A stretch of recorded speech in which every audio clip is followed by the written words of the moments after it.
The NFL schedule makers may have lost their minds, but don't worry. We haven't. DFS Early Look is here to help you through a 6-team bye-week nightmare in Week 14, which means the DFS Early Look has to work even harder to help you hit big with your DFS decisions.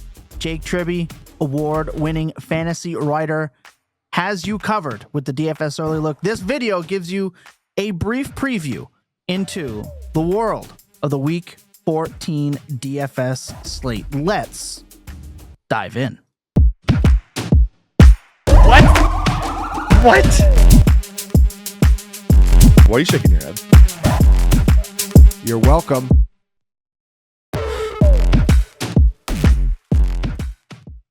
That's Jake Tribbey. I'm Thomas Tipple, here to set it up so Jake can knock it down for all of our wonderful subscribers. If you haven't already, make sure to hit like, subscribe, leave a comment below.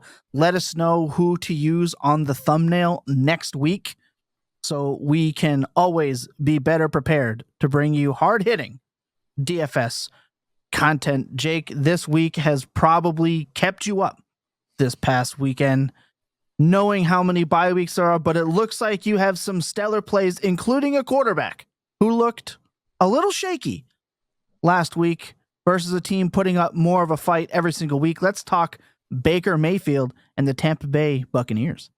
Yeah, despite looking a little shaky last week, Mayfield is still the quarterback 2 on the Week 14 main slate by DraftKings fantasy points per game. He's averaging 98% of Jalen Hurts' fantasy production at just 82% of Jalen Hurts' DraftKings salary. Mayfield has more games of 25-plus DraftKings points than any main slate quarterback, despite playing in 3 games without his top pass catchers. If Tampa Bay had won a few more games this season, he might be in the MVP discussion. Mayfield draws Las Vegas in Week 14, a defense that ranks as the 7th softest schedule-adjusted matchup for opposing quarterbacks, and this is a relatively weak slate regarding overall game environments. So this game is within a point of being the 2nd highest total game on the main slate, despite just a 45-point total, because again, it's a weaker slate in terms of raw scoring. We have Mike Evans healthy again, and it looks like things are looking up for Baker Mayfield's health. He did just get cleated last week, but that seems like that was it, according to Todd Bowles. That makes him an exciting tournament option in what is a very favorable matchup. Right, and you mentioned Mike Evans. There's obviously the 1,010 on the market, which means Tampa Bay gonna stay aggressive. Something to keep an eye on, especially at these prices. Speaking of staying aggressive, we have Saquon Barkley in an MVP hunt, knowing that he is under the microscope as running backs just don't win the award. What does that potentially mean? Well, they're going to put the hammer down with Saquon Barkley. He is the consensus RB1 on DraftKings and FanDuel, but let's talk about him. We have him written up. Saquon Barkley versus the Carolina Panthers.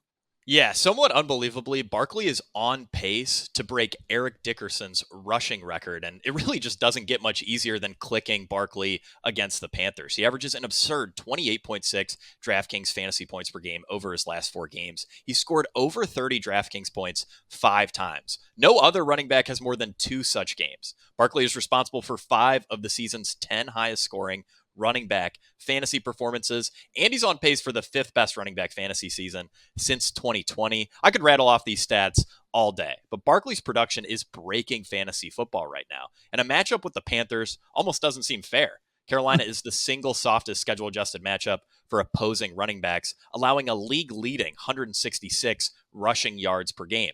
Add in a 12-point spread in favor of Philadelphia, and it's a truly perfect setup for Barkley. His per snap production jumps more than 75% when leading compared to trailing dating back to 2022. I fully expect Barkley to be among the highest owned players of Week 14.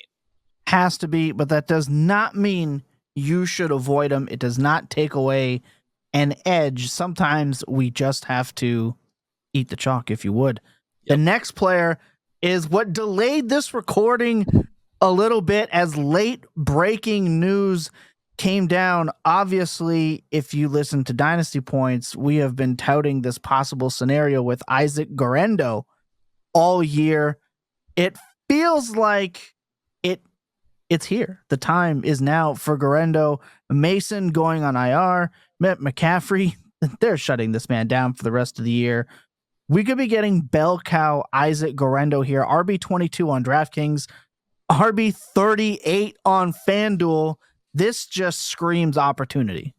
Yeah, he's going to end up as a massive value, probably one of the biggest values we've seen all season. As you already hinted at, Christian McCaffrey dealing with a PCL injury. He's out for the year. Jordan Mason has a high ankle sprain, and he was just added to injured reserve. That leaves Isaac Guerendo to man a backfield that's collectively averaging 20.7 fantasy points per game this season. Now, the best part is that Guerendo is the only running back on the 49ers active roster. Patrick Taylor will surely be brought up from the practice squad, but Guerendo has been notably more efficient than Taylor, and he's massively out-touched Taylor as a result of that better efficiency. Getting deeper into the season generally means value drying up across the board, but we really don't have to worry about that in Week 14. As like I said, Guerendo will represent one of the best values we've seen at any position all season.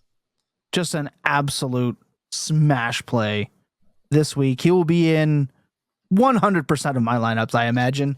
That's no bias. I'm just saying.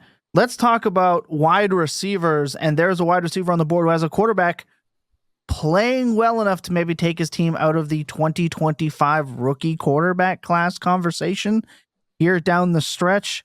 Nice matchup for Tennessee's Calvin Ridley, wide receiver 20 on DraftKings, wide receiver 24 on FanDuel. Very cheap for this kind of ceiling. Let's talk Calvin Ridley. Yeah, so Ridley has been incredibly volatile this season, and that makes him perfect for DFS tournaments, but infuriating everywhere else. His volume overall has been relatively stable. He's earned at least 6 targets and double-digit expected fantasy points in every game since Week 6. The only problem is he's catching passes from Will Levis, who has the 6th lowest catchable throw rate on deep passes in the NFL. Now, the erratic nature of Levis adds a ton of volatility to Ridley, but the matchup surely helps. Jacksonville is the second softest schedule-adjusted matchup for opposing wide receivers, and they've allowed the most deep receiving yards per game in the NFL. Ridley's deep production hasn't been consistent, which is sort of the theme of talking about Calvin Ridley right now, but he has earned the 4th most deep targets this season. I'm not sure if Levis will be able to hit Ridley deep, but they will have plenty of opportunities against this terrible Jaguars pass defense. We've been targeting all year. That is not going to change here. Little surprising with how good he has been since coming back is Jakobi Meyers' price for the Las Vegas Raiders. He is a wide receiver 2 by cost with potential for wide receiver 1 numbers being overshadowed a little bit by Brock Bowers. You have him written up here. I'm excited to hear about it. Yeah, so I mean, Meyers has simply been incredible since the Davante Adams trade. Since Week 4, Meyers is the wide receiver 11 by targets per game and the wide receiver 9 by first read target share. He's one of just 2 wide receivers to record more than 85 receiving yards against a stout Broncos defense this season, and he has a significantly easier matchup this week. Tampa Bay is the second softest schedule-adjusted matchup for opposing wide receivers since Week 7. Over the full season, the Buccaneers have allowed the 3rd most receiving yards per game and the 7th most receiving touchdowns. This is an awful pass defense, and I'd expect Meyers to take advantage and wind up as one of the highest owned wide receivers of Week 14, especially with defenses focusing so much attention on Brock Bowers. 100%. I love this call. AOC was not afraid to throw that ball downfield to him as well. Made a few beautiful catches this last week. Let's talk about tight end, possibly the most important position. As we often talk about, a real difference-making tight end can help you skyrocket up boards. And kind of amazing to me that Jonnu Smith, with this many bye weeks, still not getting top 2 love on the slate. Tight end 4 on both FanDuel and DraftKings. Let's talk about Jonnu because he has been unreal. Yeah, we just highlighted a pair of wide receivers with amazing matchups, and we can talk about matchups until the sun goes down, but sometimes DFS is as simple as playing the guy who is earning way better usage than his price implies, and it's tough to think of a better example of that in Week 14 than Jonnu Smith. Over the last 3 weeks, Smith ranks 10th in expected fantasy points per game, 2nd in DraftKings fantasy points per game, and 4th in first read targets among all players. Despite wide receiver 1 usage, he's priced as the wide receiver 27 on the main slate, the same price as Adam Thielen. There isn't any reason to overthink this. Smith is an outstanding play based on volume alone. Especially with the, well, let's just say, interesting splits with the wide receivers. You have to be targeting Jonnu. Did not think in 2024 we would be talking about number one target, Jonnu Smith, on the Miami Dolphins. But here we are, and they are going to need it. That's going to do it for the Week 14 DFS Early Look video over here on YouTube. The moment the article drops, it will be in this description if you are looking for an easy way to get it. Otherwise, be on the lookout for that article at FantasyPoints.com. Remember that we have deals right now for Cyber Monday, so do not wait. Get in on the deals and get yourself set up for the rest of the 2024 Fantasy DFS season. We'll see you guys in Discord with more DFS takes, as well as later in the week with shows like Cashing Points and Outside the Box here at Fantasy Points on YouTube. For Jake Tribbey, I'm Thomas Tipple. We will see you guys next week for Week 15's DFS Early Look.